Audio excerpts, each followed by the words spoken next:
The night of October 12, 1974, should have been unremarkable. Stanford University's Memorial Church was a serene place, a sanctuary of peace. But as the cold California night settled over the campus, a darkness far more sinister than anyone could have imagined lurked in the shadows. Arlis Perry, a 19-year-old newlywed, had walked into the chapel alone for a moment of prayer. She never walked out. Arlis and her husband, Bruce Perry, had recently moved from Bismarck, North Dakota, to California. Bruce, a Stanford student, was dedicated to his studies, while Arlis was deeply religious, a devout Christian who sought to maintain her faith in the new environment. On that fateful evening, after a minor disagreement with Bruce, Arlis decided to clear her head with a visit to the church. It was a place where she could be alone with God. It should have been safe. At approximately 11:30 p.m., a security guard named Stephen Crawford locked the church doors, assuming the chapel was empty. But it wasn't. Arlis was still inside. She had unknowingly sealed herself inside with her killer. Bruce went to sleep, assuming his wife would return soon. When she hadn't come back by morning, panic set in. By dawn, a janitor found the church doors strangely ajar. Inside, an unholy sight awaited, one that would haunt investigators for decades.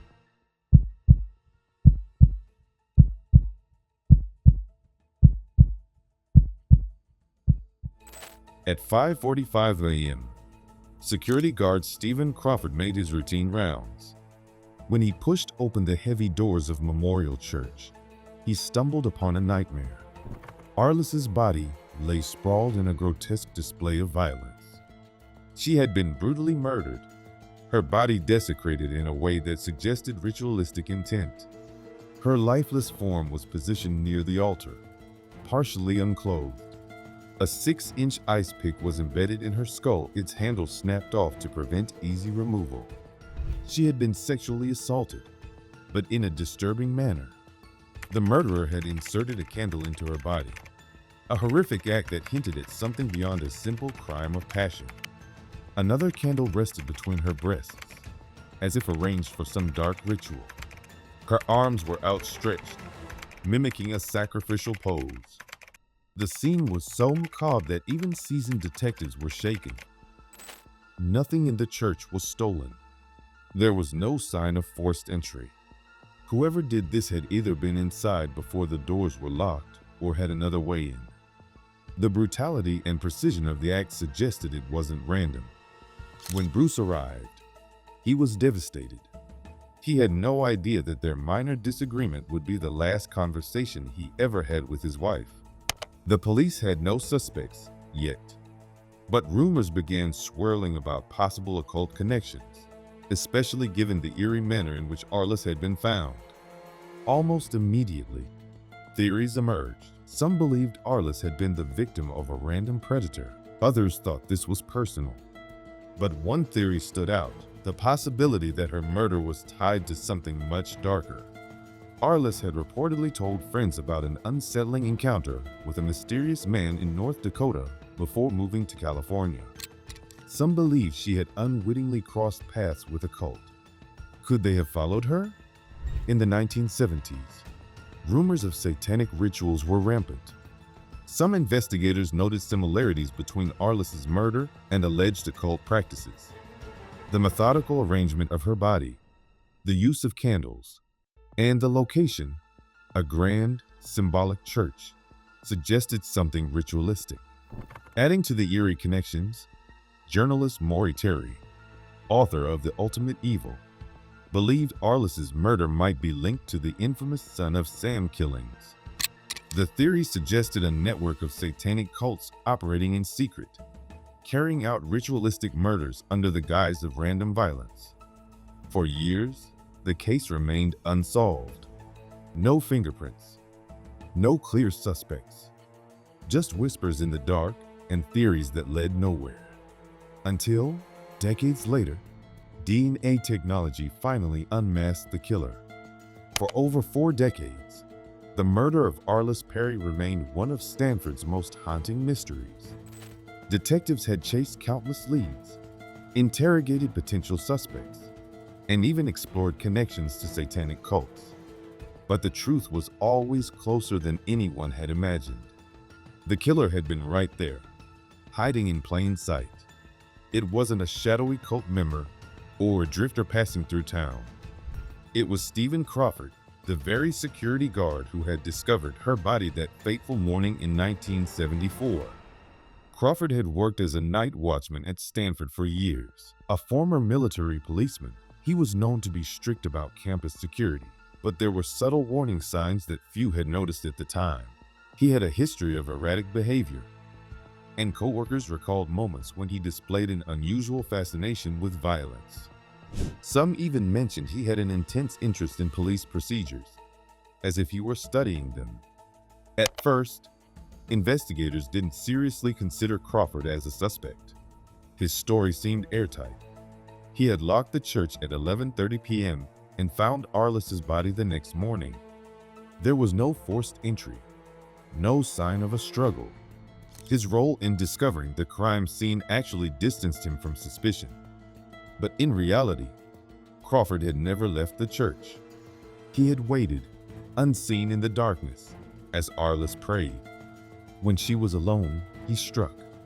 For decades, police lacked the forensic technology to tie him to the crime. But in 2018, the case was reopened using modern DNA analysis. Crime scene samples that had been meticulously preserved were re-examined, and this time, there was a match. The DNA found on Arlis's body belonged to none other than Stephen Crawford. He had left behind the very evidence that would one day expose him. On June 28, 2018, authorities arrived at Crawford's small apartment in Vallejo, California. It had been 44 years since the murder, but the past had finally caught up with him. As officers surrounded his home and prepared to make an arrest, Crawford realized there was no way out. Rather than face justice, he reached for a handgun and shot himself in the head. In an instant, he had taken his secrets to the grave. His death provided some closure, but it also left haunting questions unanswered. Had he acted alone? Or was there something darker behind his crime? Some investigators believe that Crawford's ritualistic staging of Arlis's body suggested an obsession with occult practices. Others wonder if he had killed before. If DNA hadn't caught him, would he have done it again? The revelation of Crawford's guilt shocked the Stanford community. He had played the part of the horrified witness for years, fooling everyone. But justice, though delayed, had finally prevailed. Arlis Perry's murderer had been unmasked. The revelation that Stephen Crawford was Arlis Perry's murderer provided closure, but it did not erase the eerie mystery surrounding her death. His sudden suicide left haunting questions. Had he acted alone, or was her murder part of something more sinister? One of the most unsettling aspects of the case was the way Arlis's body was staged. The positioning of candles, her arms arranged in a crucifix-like pose, and the church setting suggested something ritualistic.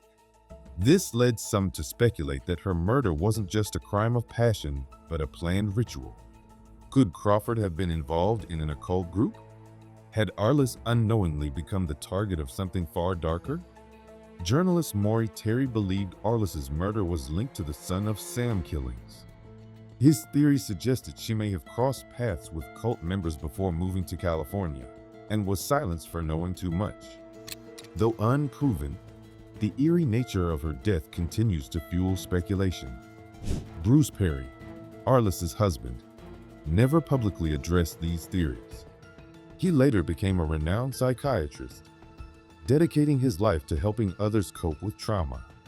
Even with the case closed, some believe Stanford Memorial Church still holds echoes of that fateful night. Whether mere superstition or something more, Arlis Perry's story remains one of the most chilling, unsolved mysteries in modern true crime history.